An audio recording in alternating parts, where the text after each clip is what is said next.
Welcome to the Lyfe podcast. All right, here we go. Welcome to the Life Podcast. Once again, we're here with the astrology series. We're still going strong. And of course, this is probably gonna be one of the more exciting episodes because it's everybody's favorite sign to love and hate all at the same time. Today's episode is about the Gemini. Of course, I got my partners with me. I have Black Unicorn and I have Cynthia here. How are y'all doing today? Doing good. Very, very good. Thank you for having us here. Of course, of course. I know we all had work today, so we doing overtime with this series, but we're gonna give the people what they want. We're gonna give them some information in regards to the Gemini. Um, Cynthia, help me out. What are the what is the birthday of the Geminis? All right, so we can say it's for May 21, from May 21 or May 20 for some people or some astrologers to June 20 or June 21. Okay, all right. And so what type of sign is this? The earth, air, fire, water? What kind of sign are we dealing with the Gemini? Yeah, so a Gemini is a mutable air sign. So mutable means that it's part of the signs that usually they change a lot or are very easy to adapt. Hmm. Let's keep it that way. I will explain more later. What is basically like this sign? What do they represent? Like what's just their overall personality? Yeah, okay, so let's start with what it really represents. So I'm going to explain a little brief history about it. We have Castor and Pollux as the representation of the sign Gemini. What is Castor and Pollux? So they were half brother twins in Greek mythology. And Castor was mortal, and then Pollux was an immortal twin. So um, basically their fathers had they were different, so they were half brothers, right? So Castor's father was king, and then Pollux father was Zeus from the Greek mythology. So they had different personalities, and they were very famous for their stories about brotherhood. So that's what really represents Gemini. It's brotherhood. It's all about union, keeping people together. And then also, Castor and Pollux is a very interesting part of history because it shows us that Castor and Pollux were considered at some point gods in Greek mythology that could represent sailors and travelers. And I'm going to talk a little more about it later. Now that's good. And you know what? I appreciate you breaking down the history of that because you did Mhm. remind me this is a twin sign. That's why Yes. when you look at their symbol, Mhm. it's like a flip, right? It's like a 180 kind of rotation where it looks like two things, right? Yeah. So you kind of broke down that symbol. And that's why I also forgot to mention it, but that's why you see on Greek architecture a lot of like pillars, like two Mhm. Yeah. Two of like this, two of that. yeah, it's all two of them, two of that on everything. So that's Yeah. why. Yeah, no, because I wanted to ask, like, is that does this mean them being a twin sign? Does that mean they have two personalities? What is the significance of like why is it twin size? Like twin sign? Okay, let me let me add up a little more to that. So it's a twin sign because I personally know Gemini, like rising sign people with, Geminis, right? So I know that they have some, if there's anybody out there that's married with a Gemini, you're marrying three people at the same time. Okay. That's Yeah, for crazy. real. So they have some people might say, "Oh, they're so bipolar," because it really looks like they change constantly. But it's because of their ruler Mercury. Mm, So they are very inquisitive, very smart, fast going. And that's why sometimes it's very hard for people to understand them because one day is black, the other day is white. So it looks like they will have two different personalities, but that's the duality that this twin, from like the twins from the Greek mythology is representing, mm, because they are very contradictory. One day they can say one thing, the other day another thing, but they Yeah, also they have a get lot of bored qualities easily. too. They yeah, get bored easily. yeah, they do. They Yes. need like variety. That's why it looks like they're flipping back and forth. Gotcha. Okay. All right.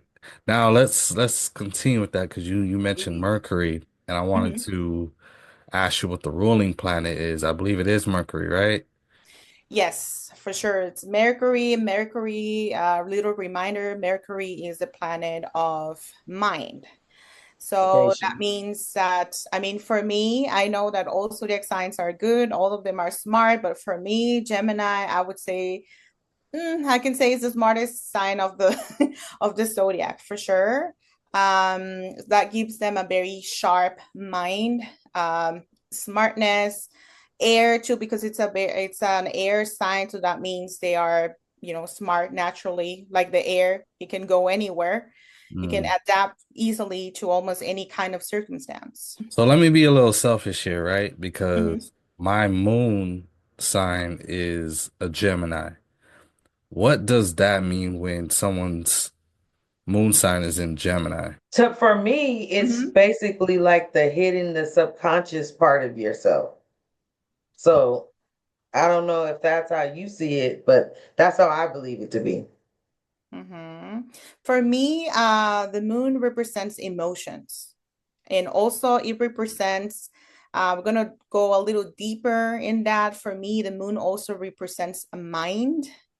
It's one of the mental planets in in the astral or natal chart. So it represents also motherhood, so the relationship that you have with your mom, and it also represents the relationship that you have with other women out there. It Mm. can be for romantic relationships, it can be for work relationships, it can be for any other kind of relationship that you have with women. And it will depend on what aspects or what planetary aspects is that you have with your moon to determine how well do you get along with women or not. I want to go into now some of the qualities and the traits of a Gemini. What are some of those bigger traits and qualities? We named some already, but go ahead and name them off. All right, so I would say that Geminis, they thrive on obviously communication, right? Communication, also with social relationships. They're very easy to talk to, so they can be very successful on any profession related to sales.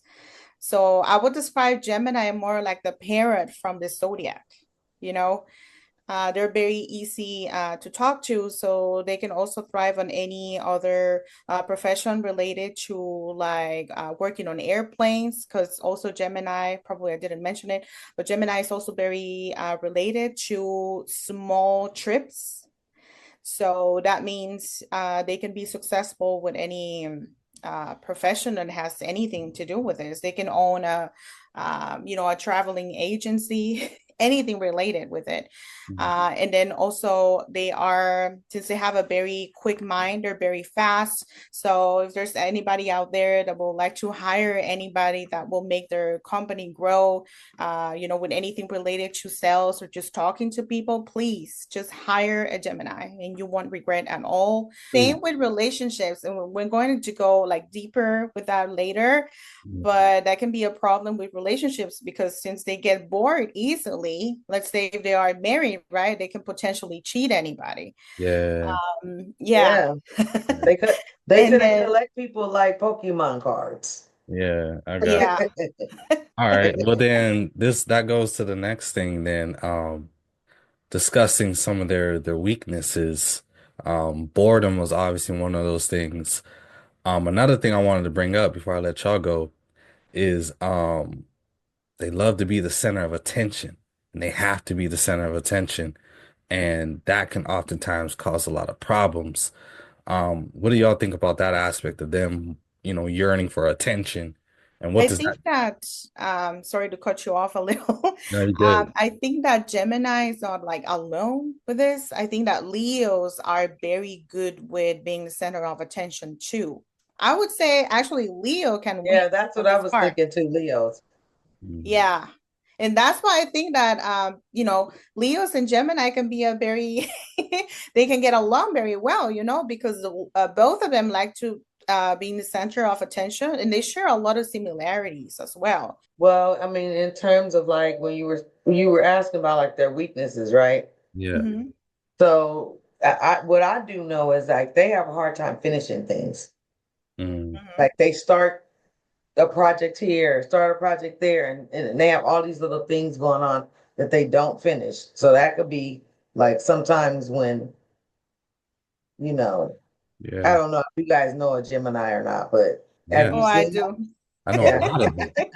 I know a lot of them, which is why, and this is all about positivity and stuff, but I see a lot of things that could be wrong with them as well. Just based off what I know. And a lot of things, you said already, just in terms of them not wanting to finish stuff. Um, they're very indecisive. uh, Oh, that too. Very Yes. They have a indecisive. hard time trying to take Um, decisions. and they have this ability. I don't know if it's ability, but the Geminis I know, some of them, they have these like little white lies that they tell. It's like Hmm. little dumb lies where it's like, why did you even lie about that? It's not even that serious. But the one I'm thinking of right now, it's funny how Gemini just lied to me this week. But the one that I'm thinking of that I grew up with, she just has this tendency to just lie, like about the smallest things. And that's something I forgot to say too, that is part of the weakness. If they don't have a very well placed Mercury in their natal charts, they can potentially become a victim of any kind of mental illness like anxiety, like depression, like any disease related to like nervous to the nervous system as well, like Yeah. panic attacks, like and then also like being part of like a psychotic psychotic level as well, because there's a Yeah. point where people lie constantly and they start in believing their lies. Mm, Mhm. So that's dangerous. Yeah, yeah. And then also the problem of these lies and cheating, cheating their potential relationships, like let's say if they're married, right? That can cause a lot of problems as well. So you gotta be careful with that. If you have a Gemini boyfriend or girlfriend, beware. Just ooh-wee. saying. Okay, so let me get into the low and high vibration then. Let me start with the low vibration, Black Unicorn, if you can I emphasize mean, on. that was basically all the stuff we just talked Yeah. about. Yeah. I mean, all of those, like, they don't know how to make decisions. Well, I'm not gonna say they. The sign can, because they're like the babies of the air signs. Yeah. So you got to expect some type of immaturity if they're not evolved, right? Yeah. So the ones that got gossip all the time, that's one too, Yeah. because like Mercury rules communication. Hmm. Yeah. So there's a lot of gossiping that goes on Yeah. with some of them that are low vibrational. Like I said, the ones that can't finish anything. Mm. So No, Yeah, that careful with Gemini co-workers, they might talk on everybody's back. Yeah. mhm, yeah, exactly. mhm. Got it. Got to be careful with that. But yeah, brought up the youthfulness of them, that childlike behavior. They do have them tendencies to be very childish, very, very childish. So that is something they can work on. But now rising, right? Like flipping back up, what like the high vibration of a Gemini. What does that look like, Cynthia? So for me, I mean, a high vibration Gemini will be someone that can be very outgoing, someone that's self-confident, and that, like any snake out there, they can hypnotize a whole public and say, I'm here and everybody's going to believe my lies. white lies at some point, but they can also be good with business. They can thrive on sales because it's something that has to do with dealing, with the public, being social, being a social butterfly. And then also I can picture a positive Gemini by someone who is very smart for almost anything. That's what I like about this sign. They can be models, they can be, they can thrive on any business, any section of the economy system, because they can learn everything very quick. So they Right. can adapt easily to any profession, to Right. Any type of creative arts. Like I see like a lot of the ones that are, yeah. out there famous and stuff.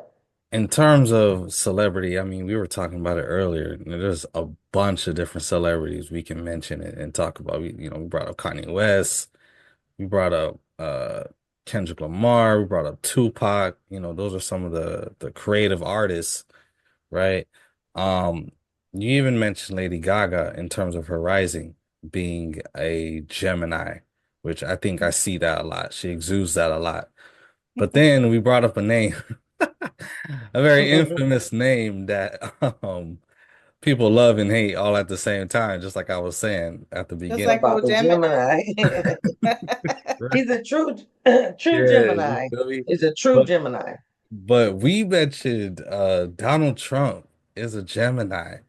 What can y'all tell me about him being a Gemini and how does he represent this sign?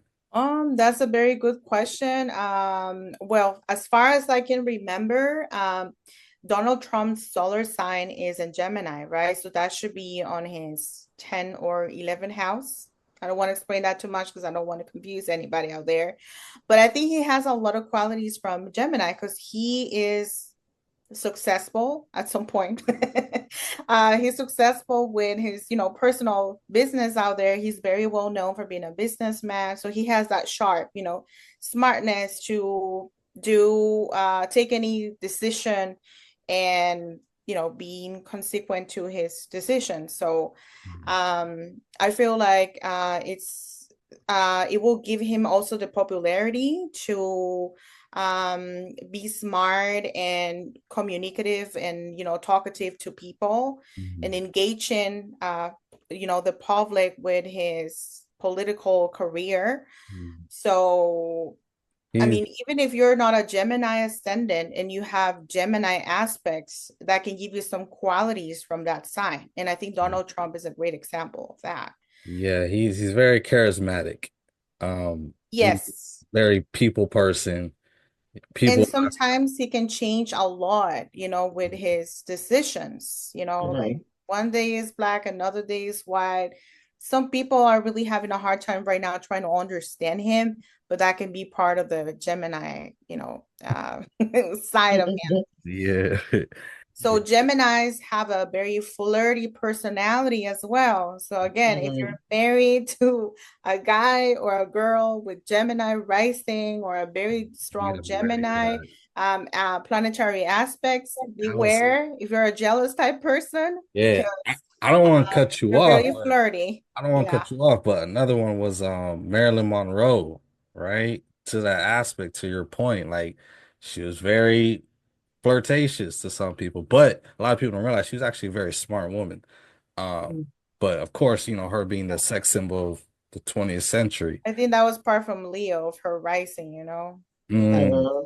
who or what are the signs that they are most compatible with? I know we've been saying like um the types of signs, but what are the actual signs that they're most compatible with? Because I was doing some reading and it looks like Libras, they're very compatible with Aries, Leos, please. They Leos. share a lot of similarities. So I would say Sagittarius Yeah. and Leos are, I would say, the, first Mhm. two choices for a Gemini, especially That's for what I was gonna romantic say. relationship. What is the aspect? Because I read something about them being compatible with Aquarius. I've known that for a long Oh time. yeah.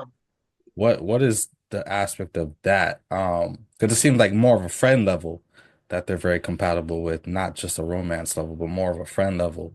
Do you know like specifically what goes into that? I think that they're just compatible with all air signs. Hmm. Mm, You know what I And mean? Like fire signs as well. mm, exactly. Fire signs, air signs. All So, of but them. when it comes to like specific, parts of other signs' personalities and how they will make a great match, I would say the most compatible ones are, or the ones that, they have less challenges, or the ones that are more prone to easy understand. A Gemini might be a Leo and a Saggy. Mm, Why a Leo? I would say a Leo because they share the creativity. So I think that Leo can keep a Gemini entertained, Hmm. in a romantic level or as a friend, as well, because Geminis, they get boring. So they want someone mentally challenging for them. mm, So I think Aaliyah will be a very great candidate. And then the other one is their opposite, Sagittarius. I mean, we have a Sagittarius here. Can you please explain us? But I would say that Sagittarius, they are great candidates for Geminis too, because Sagittarius is also a dual mutable sign. So who else will understand a Gemini better than them? Hmm.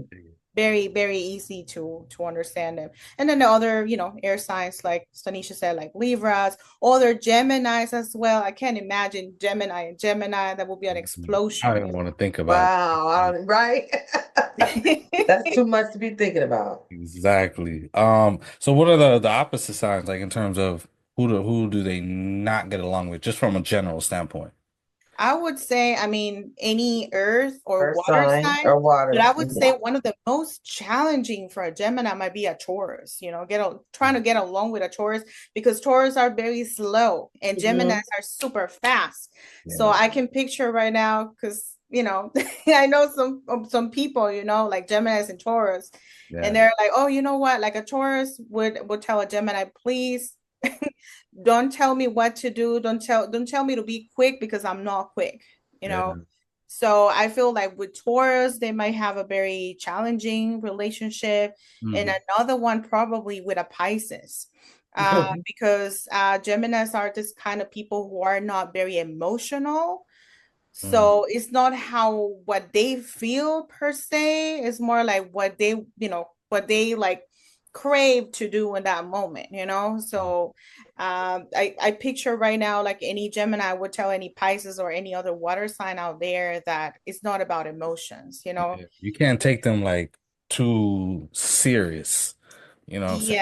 They're, Yes. they're very playful, they're naturally flirtatious. So Mhm. like if you take that the wrong way, you go put like you said, you go put yourself in a hole. So Yeah. I've had to learn that definitely the hard way. From experience. You feel me? Anytime I meet a woman that's a Gemini, you know what I'm saying? I just gotta I keep it at friend level because I think we get along as far as, Aquarius and Gemini. But to Cynthia's point, with me being a rising Taurus, they do move too fast for me. They move way too fast for me. I'm like, yo, just chill, like Oh, cool they it. want chill. It causes anxiety. Yeah, Yeah. See, you guys do exactly what I meant. yeah, it's true. So, Mhm. you And know, that's another part that I forgot to mention of one of the qualities as well. They can multitask. And that's cool. We need multitasking for almost any job out there, for life in general. yeah. And, like I know that mostly, I mean, there are different research that prove that usually women, we tend to multitask more than men. But I feel like as Geminis, I mean, men, like Gemini men, can thrive on multitasking as well. So Mhm. I find that very cool. That's something that I truly admire about Geminis for Mhm. sure. Yeah. I dig it. All right. So then to this last point, and we could probably go on and on. But what is the general purpose of a Gemini? What do they bring to this planet?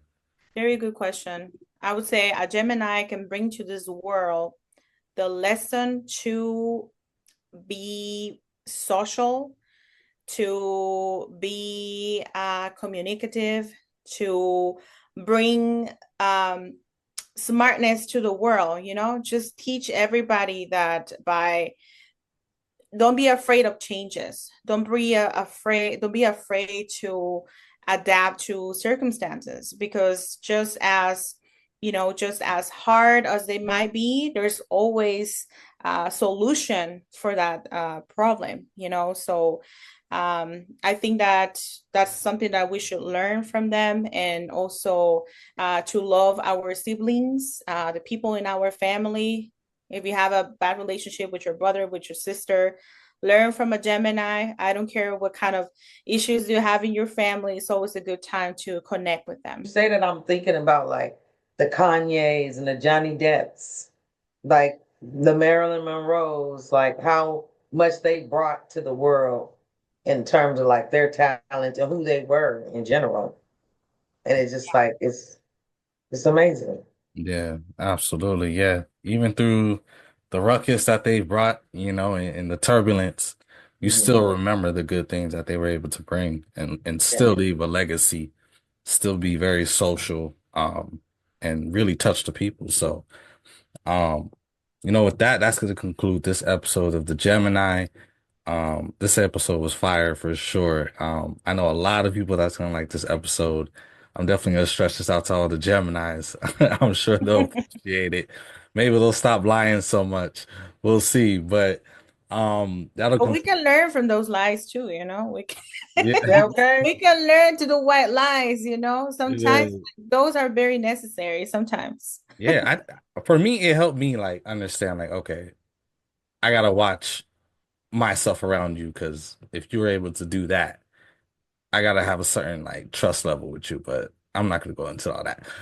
The next episode should be very interesting because I feel like this sign gets bagged on a lot, but I might be biased, I don't know. But we're gonna be talking about cancers in the next episode. So that should be a good one. I'll be doing my reading on that. I've been waiting to read up on the cancers and get to know them a little bit. But appreciate y'all viewing this. I appreciate you two obviously being a part of this. Of course, we're going strong, and we're gonna see you on the next one.